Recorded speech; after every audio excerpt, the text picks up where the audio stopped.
Inviting the mayoral candidates to our studio so you can get to know them. And this morning we are joined by State Senator Jessica Ramos, fresh off last night's At Times feisty debate stage indeed. Good morning. Too fresh, too fresh. I had to wake up early to be here, which I don't mind, but it was a 2-hour-long debate on our feet. It was very interesting. Quite the showdown indeed, which at times turned into a lot of bickering, and you had to say something about it. Let's listen right now. We're going to fact check that he literally said defund the police himself when he was governor. All right. All right. We're coming around to you. This is the third time he's literally lied about everyone on the stage. We're coming around. We'll get to this. Are you saying you didn't? Andrew, are you saying you didn't say defund the police? I never supported defund the police. Are you saying you never said defund the police? I never supported. Can you just answer the question? I used the words defund the police. I said I don't support defund the police. So you just said everyone else did that, but you would not acknowledge. Mr. Cuomo, did you say? He did. All right, hold on, gentlemen. Did you say that it was a legitimate school of thought? Hold on, let us frame a question here.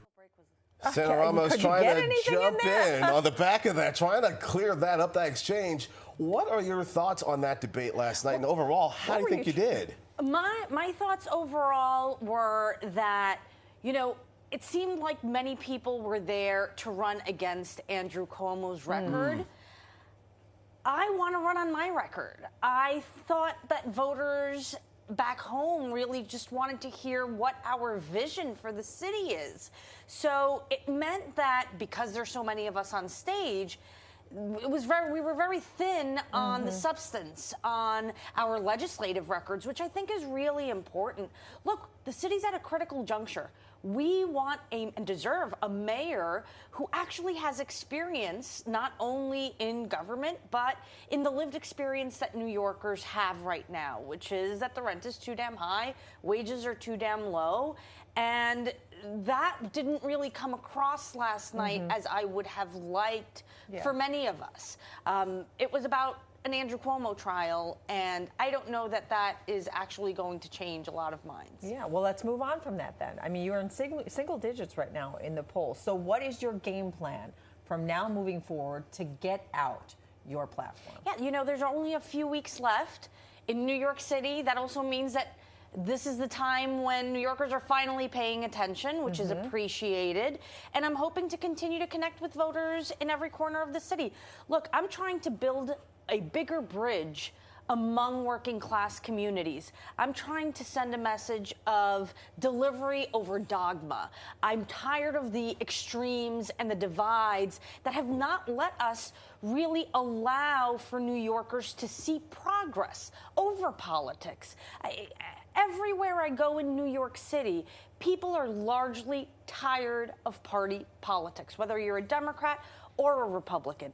This is about delivering, making sure that more New Yorkers can keep their money in their pockets and that we have a functioning government and know how to stand up to Trump. Yeah. Well, let's turn to immigration right now. You are the daughter of undocumented immigrants right now. This issue, formerly, yes. An issue dominating conversation at this very moment. How would you uphold the city's sanctuary status?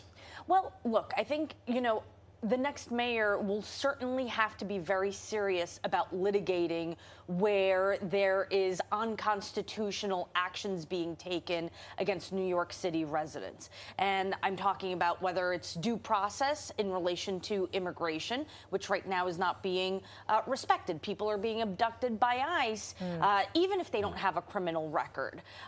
In the case of Mahmoud Khalil, in the case of Andrew Hernandez, in the case of the student Dylan, who was there for a routine check, doing all the right things, going to school. So we certainly have to sue. But I think I stood out on the debate stage last night by saying that beyond that, we should be ready to withhold our taxes from the federal government. And I don't mean the income taxes that we file individually. A lot of people don't realize that the city and the state send payments directly to the federal government. And as executives, we should be able to withhold those payments when Donald Trump unlawfully withholds funding from our services. Well, I'm curious then to know how, if you became mayor, how you would work with the Trump administration. There are so many things going on, especially with like affordability, the tariffs that are seesawing back and forth. Look, we have to be adults. Throwing rocks is very easy. And we I think, should be held to a higher standard of still being able to deliver on all of the crises we're facing. I mean, we depend on Washington, D.C. for Title I education funding, SNAP benefits, but also transportation and climate infrastructure funding. We never know when the next Superstorm Sandy's going to hit. We're about to enter New York City hurricane season officially.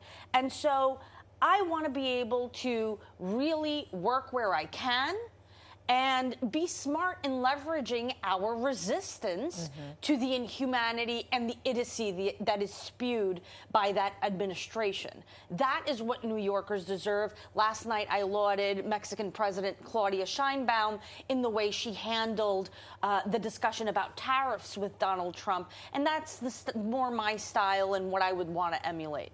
All right, Senator Ramos, thank you so much for your time this morning. Thank you for joining us. Thanks so much for having me. Great to have you. And Pix 11 is hosting a forum for the Democratic mayoral candidates, asking key questions about the future of New York City. It's coming up next Wednesday, June 11th. The forum kicks off at 6:30.